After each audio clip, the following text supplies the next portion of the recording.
Pwede ba dito mag-drive? Baka cliffs na to.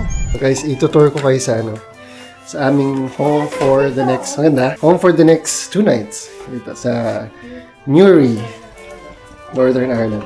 It's just nice to get away, lalo na sa profession natin bilang mga healthcare providers. Once in a while, gusto mo talagang mag-pause, parang huminga, mag-breathe. Siyempre, lagi tayo nakakarinig ng monitors, ng alarm, ng mga ganun. So parang gusto mo dito, ang maririnig mo lang is yung waves, yung hangin. Sobrang nakaka-refresh. Talagang kailangan mo mag-recharge. Sobrang bagal ng takbo ng oras. Parang wala kang hinahabol. Ngayon nandito na kami sa Ireland, no guys. Minsan hindi ko talaga maiwasan na ikumpara yung naging buhay ko dun sa Saudi Arabia. Kasi, syempre, 4 years din ako doon. Hindi naman tayo nag-Saudi. Hindi mo naman mapupush itong ganitong mga din. Kumbaga, parang kung yung stepping stone mo pa rin yung Saudi. Welcome back to the channel. Dahil St. Paddy's Day and it's our friend's birthday, magkita-kita kami ng aming mga friends from mga Saudi friends. Magkaka-work kami before sa Saudi. Kasi every once in a while nakikita-kita kami dito sa Ireland kasi magkakaiba kami ng county. Meron kaming mini vacation sa Northern Ireland, UK. Marlon, ready na tayo? Ready? Wow! Okay guys, ready for the drive. Let's go!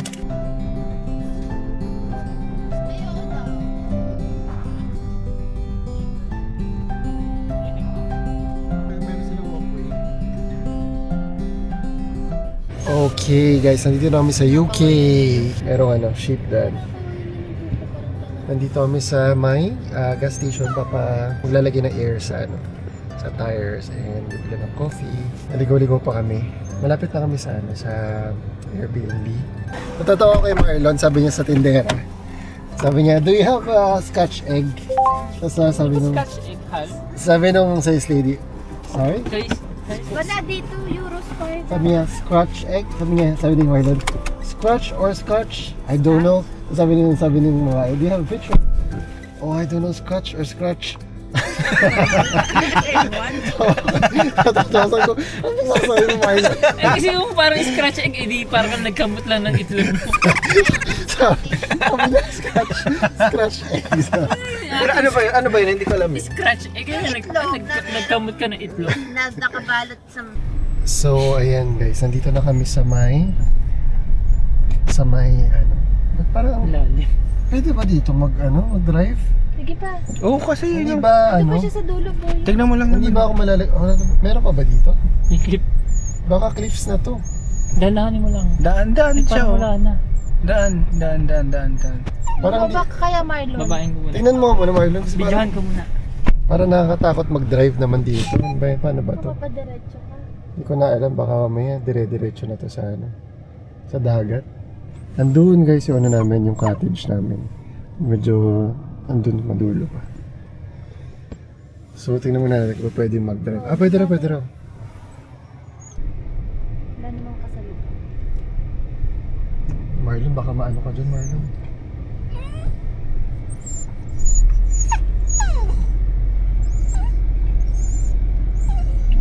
Ano ba to?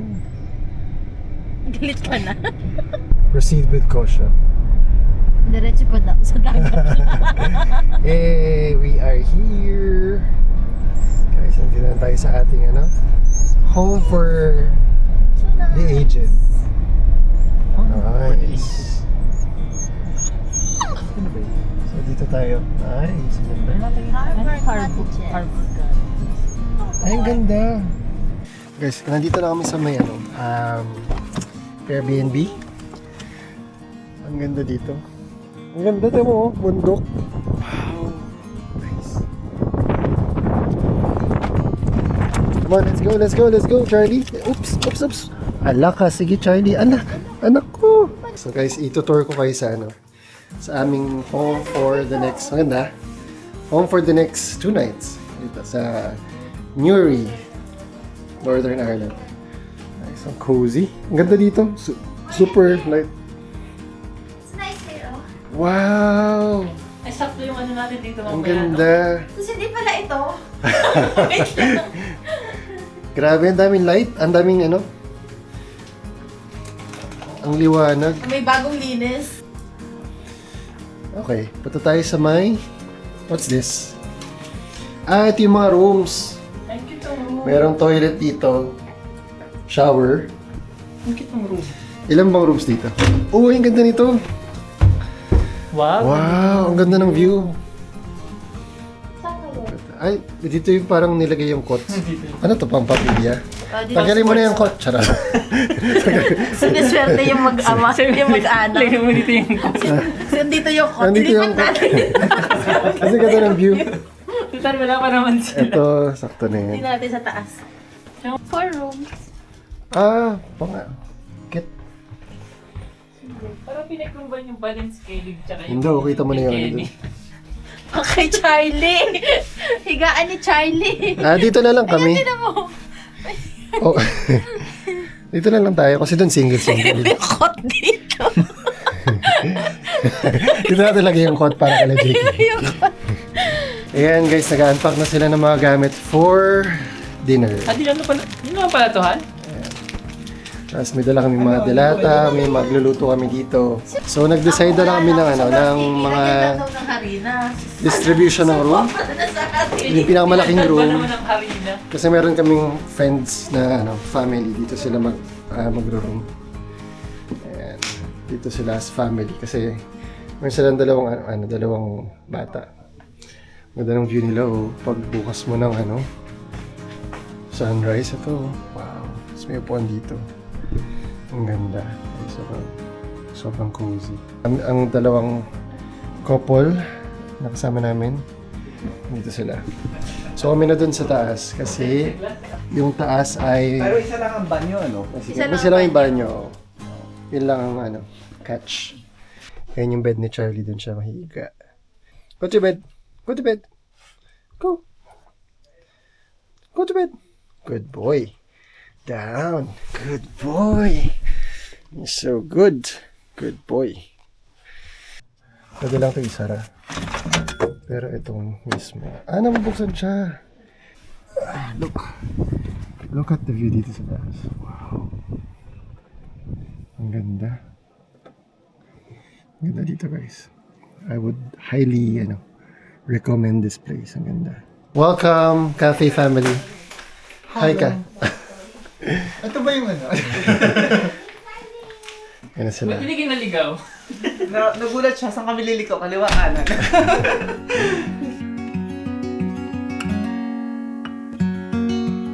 Guys, so hindi mawawala ang video sa mga get-together. Ayan. So maganda mag-video ka dito kasi walang kapitbahay. Dala ng Cafe Family ang video key. Ay, pretty. Hold your banana. Meron ako unicorn net. Sabi niya, instant card. Play this card when any player tries to sacrifice or destroy a card. Add that card to your hand instead. So pag may na-destroy Pag may gustong mag-sacrifice ang Joke lang. unicorn net, play this card. Ano ulit? Para sa Unicorn net, play this card.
nusok to? Piharin to?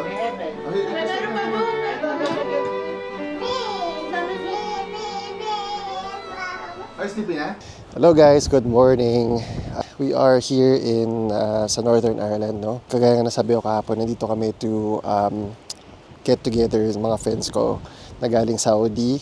So lahat kami is from Saudi. Nag-work kami sa, except for my partner, nag-work kami sa iisang hospital sa Al-Khobar sa Saudi Arabia. And ngayon, siguro mga 6-7 years, parang unti-unti kami nagpunta dito sa Ireland, mga magkakaibigan. It's just nice to get away, lalo na sa profession natin bilang mga healthcare providers. Once in a while, gusto mo talagang mag-pause, parang huminga, mag-breathe, and lumayo sa mga noises, lumayo sa busy, sa yung busyness ng lugar. Siyempre, lagi tayo nakakarinig ng monitors, ng alarm, ng mga ganun. So, parang gusto mo dito, ang maririnig mo lang is yung waves, yung hangin. Sobrang nakaka-refresh. Talagang kailangan mo mag-recharge. And that's one thing I really like about, siguro kaya rin namin minahal yung Ireland. Kasi it's been 7-8 years. Mag-8 years na ako this coming coming April 28, 2026.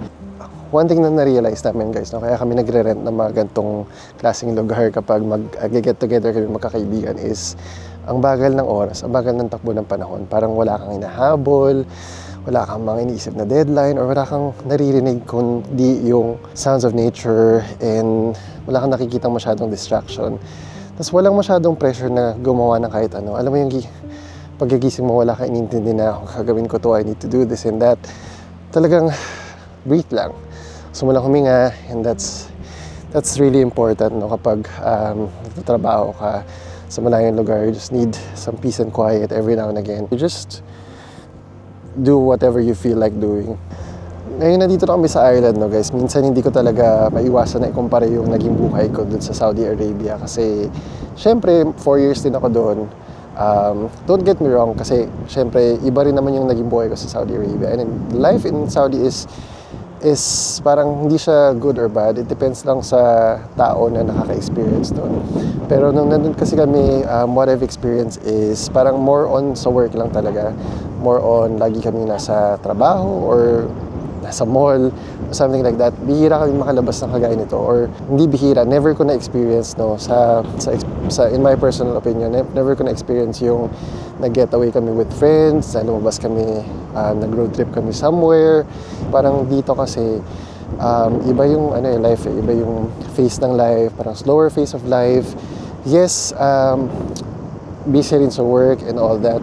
Siyempre, I think kahit saan ka na pumunta, kung for example nurse ka or nasa healthcare ka, talagang hustle kung hustle, talagang wala, work is work, diba? And sometimes busy, may mga panahon na pagod ka na talaga. Pero what I appreciate is that talagang na-experience namin yung balance of work and life. Talagang yung mga Irish people, they make sure na nakakahinga ka every now and again, nakakapunta ka sa somewhere. They really prioritize na dapat nakakapag-unwind ka as a working professional. In general dito, very safe. Like for example, itong bahay na to, tinanong ko yung may-ari, sabi ko, paano kami mag-check-in dito sa Airbnb? Kasi sabi ko wala naman instructions dun sa app. Tapos hindi rin naman niya ako binigyan ng instruction kung paano kami mag-check-in sa loob. And then sinabi niya na sa akin, the house is open. It's very safe in there. You can leave the door open. Nothing will happen. So ganun sila katiwala, ganun sila ka-safe. Kasi tingnan niyo naman yung area na to, talagang very secluded. So yung mga ibang bahay na dun pa sa kabilang ibayo. So talagang napaka-safe talaga. Yun lang guys, yun lang ang aking parang ma-share sa inyo kasi nga I'm sharing a lot dun sa TikTok or sa YouTube about the life in Ireland. And marami rin nagsasabi na gusto nila lumipat sa Ireland. Marami nag-ask kung paano ba ang buhay sa Ireland. And I can say na hindi naman perfect ang life dito. For example, ang weather dito ay paiba-iba. Pero syempre, nasa isang isla tayo na Ireland. Pero, we have peace and quiet dito sa Ireland. Talagang happy naman kami so far and maraming kaming dapat ipagpasalamat dito sa Ireland kasi dito kami nagkaroon ng bahay, dito kami nag-grow as nurses, as professionals, and marami talagang pinrovide ang Ireland for us and we're really thankful. And so gusto ko rin syempre i-share sa mga ibang mga kababayan natin, lalo na sa mga nurses na nagbabalak na pumunta dito, and I want to share kung ano yung mga na-experience namin. Yung mga magandang ano din naman tayo, happening sa Saudi kahit pa paano. Ano? So nga, enumerate 10 things. Kilala niya ako. Sa bagay na kung di tayo nag-Saudi, hindi mo nakilala si Kat. Tapos kung di nag-Saudi, hindi niya nakilala si Jane. Kasi sisiwan Saudi ka? Hindi naman tayo nag-Saudi, hindi mo naman mapupush tong ganitong mga ano eh. Dahil, kumbaga, parang kung yung stepping stone mo pa rin yung Saudi. Bagay, totoo naman. Oo, totoo. Kung hindi dahil sa Kung hindi Saudi. mo naman naranasan yung hirap sa Saudi, maghahanap ka ba ng ano, sa tingin mo? Ha? Kung naranasan mo ba na... Kung masarap ang buhay sa Saudi, hindi Kung ka masarap yung buhay mo sa Saudi, maghahanap ka pa ba ng iba? Books, ganyan. Tapos ganun ka. Lapit kayo dito, para gaganon kayo. 3, 2, Baskil na po kami. 1.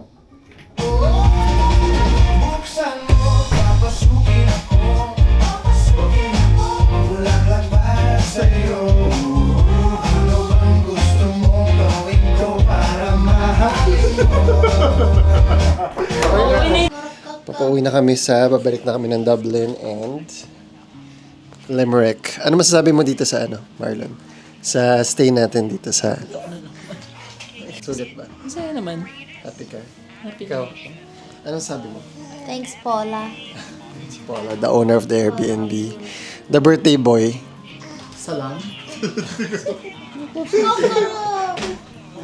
Pauwi na kami. Ayun na naman. We will miss the place. Sana maaraw nung. Happy birthday to you.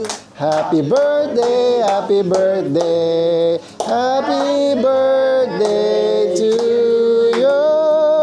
Ay. Happy 40. Ito naman kala mo naman iiwanan siya. Hindi ka naman iiwanan, ha? Hindi ka naman iiwanan.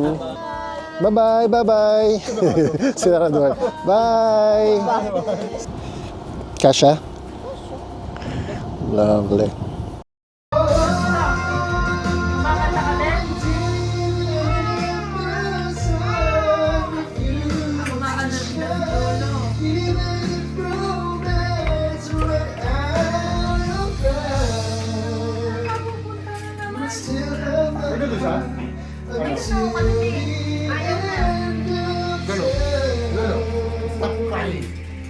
Stop crying.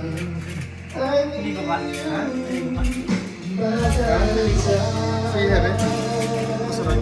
Ay, ano pala?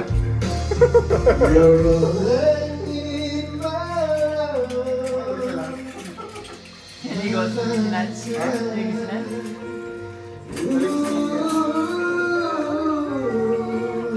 Your turn.